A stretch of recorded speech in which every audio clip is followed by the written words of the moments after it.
Welcome back to Top of the Chops. I've had a bit of a break for the last few weeks on the Top of the Chops videos. Been putting out some other stuff on the channel, so hopefully you've seen it and enjoyed it. If you haven't, please go check it out on the channel. But yeah, this week we're back with a bang. This is Lil Nas X and his #1 single, Montero. This song is filled with flamenco style guitars.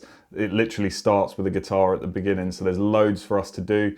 It's quite difficult in parts, but if you want to ignore the lead parts, there's plenty of stuff in there that you can work on anyway. So let's stop chatting and get straight into the song. But quickly, before you do that, please hit the subscribe button and the bell icon.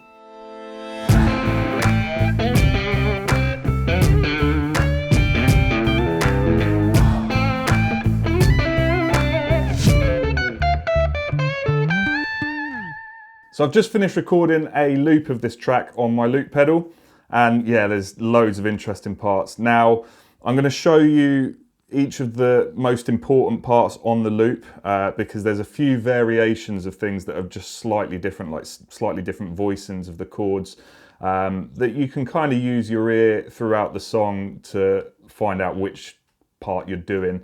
I won't go into detail too much about which voicing you're going to use over which pre-chorus or which verse, because like I say, it's the same chords, but you'll be able to use your ear. You'll know which ones are the lower voicings and which ones are the higher ones. So yeah, it's very complicated in terms of the theory as well. I say very complicated, but we're talking about harmonic minor and harmonic minor modes. So if I say anything that goes over your head, don't worry, you'll still be able to learn the song. So we're in the key of A flat harmonic minor. So that's exactly the same as the natural minor, but with a major seventh, okay? Now, the chords in the song, there's literally two chords going back and forth, and it's E flat major and F flat major. And you might be thinking you're playing an E major there. Why are you calling it an F flat? And don't worry too much about the theory, but it's essentially the key signature, so that everything is alphabetical in that key. Yeah, like I say, I don't want to turn this into a full theory lesson, but yeah, it's all to do with keeping the scale alphabetical. So whenever I say F flat, I'm going to say it because it is right, rather than E major, but you can think of it as an E major chord as well, okay? So before we start on those chords, we start with a little guitar line at the beginning that starts the song off. So on my loop pedal, I've recorded that first and then hit my loop pedal to start the loop going. How many times can I say loop? But yeah, we start off with an A minor shape on the 11th fret, okay? So A flat minor, okay? So we're just going to run up the chord from the A string to the B string. Then we're going to take our first finger and hammer that onto 12 from 11 and then pull back down to 11. Then third finger is going to drop to 13 on the G string, and then we're going to hit that harmonic minor note, the 12 on the G string. Then we're going to jump our third finger back down to 14 on the D string, and then hit our middle finger on 13 on the same string. Then straight after, we've got like a hammer-on pull-off sort of legato thing. So we hammer on to 14, pull off to 13, pull off to 12, and then we're going to hit 13 this time with our pick. And that's the first lick, okay? So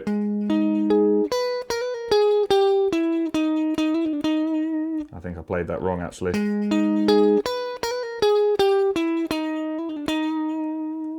Yeah, you hold that 13. Okay, very, very nice lick. Now, you might notice there's a 12 fret on the D string there, so a D note, which isn't in the scale. It's kind of that blues interval, the sharp 4 or flat 5. But it's barely on there for half a second, so yeah, it's more kind of, think of it as just a chromatic note. It really adds a bit of flavour to that lick. So where we start the loop, we've got an E flat major chord, but I'm going to do the C shape from the Cage system. So 6th fret on the A string, 5th on the D, 3rd on the G. You can either pluck that with your thumb, index and middle, or strum it. Then we go up to our F flat major. So we're literally just sliding up 1 fret with every single note you're on. So just move the chord up a semitone. Hit it again. And then back to your E flat major. Okay, so basically it's kind of modal as well. I'm going to drop a little bit of theory here. So E flat major, when our key, as I said, was A flat harmonic minor, we're starting on a different chord, and it does revolve around that chord a lot. It starts on it and then ends on it. So we would kind of think of that as modal. And those of you that are familiar with your Phrygian dominant will know that that's the chord. You know, when you see that chord and then a semitone higher, you've got another major chord.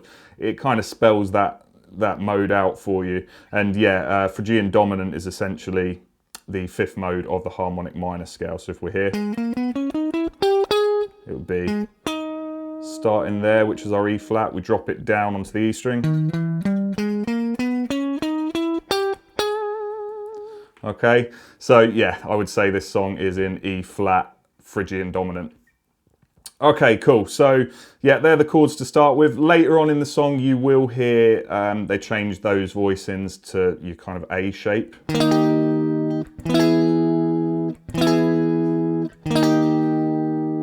But that's pretty straightforward. You can hear the difference between those two voicings, so just kind of change accordingly. And yeah, then we start a little riff off, which is really, really cool. And it gives it that sort of kind of reggaeton feel. So we've got... Okay, now that is that same major chord, so that A-shaped voicing. And we're hitting the root, the 5th, and then the major 3rd on top. So A string, D string, and B string. So I go down, down, up. Okay. And kind of staccato it. I've got it lightly muted as well. So down, down, up, down. So essentially we're hitting the 1, the 2, the and of 2, and then the 4.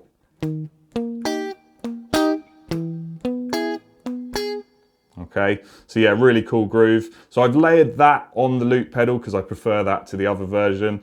Again, something changes here, well, later in the song, and we're going to use just the root and the major 3rd. So 6th fret on the A string, 5th fret on the D string, and then moves up a semitone.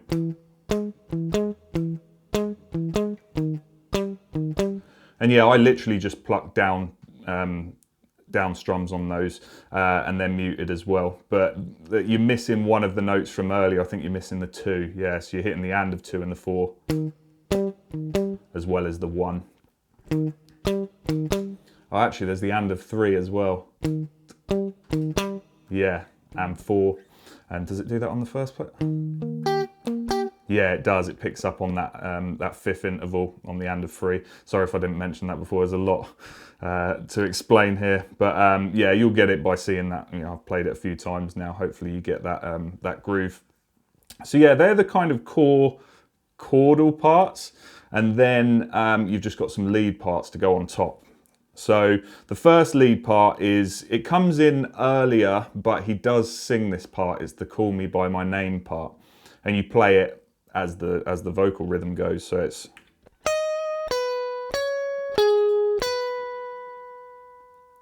okay.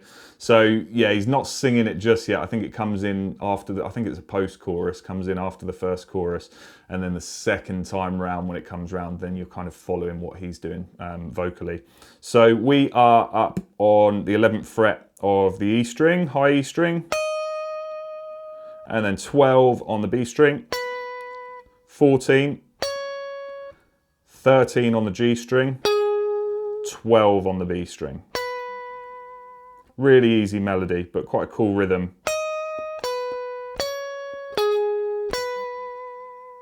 Okay, and that's that. I just looped that twice. I think it happens twice in the song. Okay, we're almost there. So the final part of the song is a really cool flamenco style lick at the end. It basically finishes the song. Okay, Now, I think I've found the kind of best area for me to play it. You might find somewhere else on the neck to play it, but it's very syncopated at the beginning. It's kind of got this triplet feel to it. So you kind of got to play it with the song a few times just to match the feel of it, okay? Because it's quite free time in a way. But we start on the 6th fret of the D string. Oh, and I forgot to mention, I think most of this lick, if not all of it, is in natural minor now. So I don't think there's any harmonic minor notes in there. I could be wrong, but yeah, we'll have a look. So 6th fret on the D string, and it comes in on the and of 3. So you got 1, 2, 3, and you hit it twice, like a triplet. And then you're gonna do the octave up on the B string, 9th fret. 1, 2, 3. This is where it's a bit more free, okay? So it slows down a bit here. You're gonna pull off on the G string, 8 to 6. Drop your 3rd finger to the D string, 9th fret, and then hit the 6 again on the G string. You just gotta make sure when you're doing it free like that, that you hit the 6 on the 1 beat, so. Okay, straight after that, it gets a bit more rhythmically stable. Is that the right thing to say? Yeah, it's just a bit more kind of to the beat now. Okay, so we go up to 11th fret. I use my little finger because we're going to do little finger, middle finger, 1st finger on 11, 9, 7. And you're going to hit 2 on each. So I'm going up, down, up, down, up, down. Then you're going to hit the 6 on the E string, hammer it on 7, pull it back off.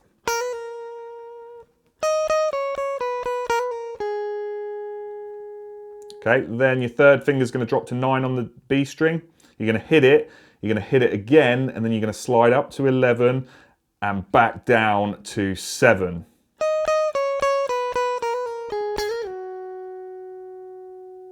Okay, so one more time.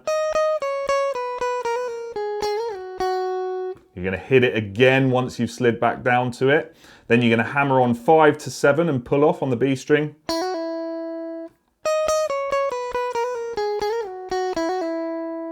And then the final bit, hammer on 4 to 5 and pull it back off.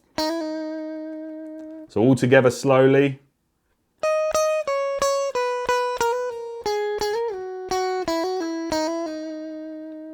And up to speed.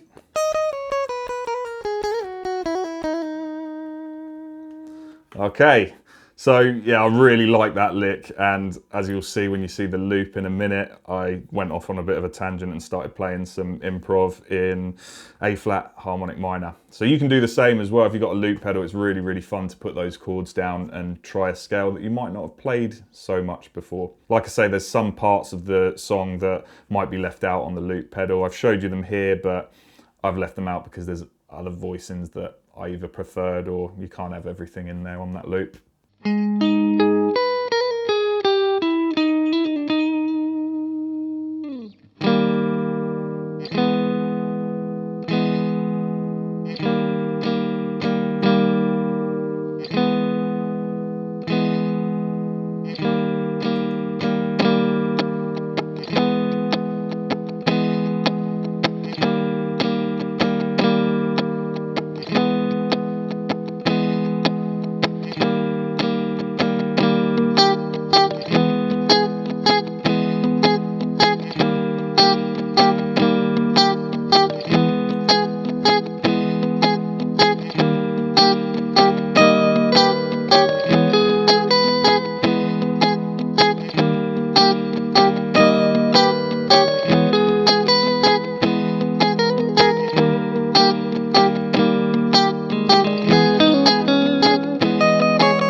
Thanks for watching everyone, hope you enjoyed it, and I'll see you soon for another Top of the Chops.